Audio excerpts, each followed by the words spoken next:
Confederation Cup Group D, Match Day 3.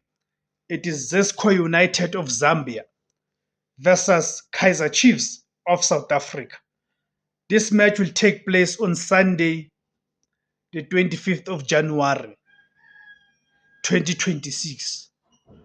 The venue, it is Levi Mwanawasa Stadium in Ndola, in Zambia. Kickoff time, it is 1 o'clock local and South African Standard Time. The context. This is a survival battle for the Southern African representatives in Group D.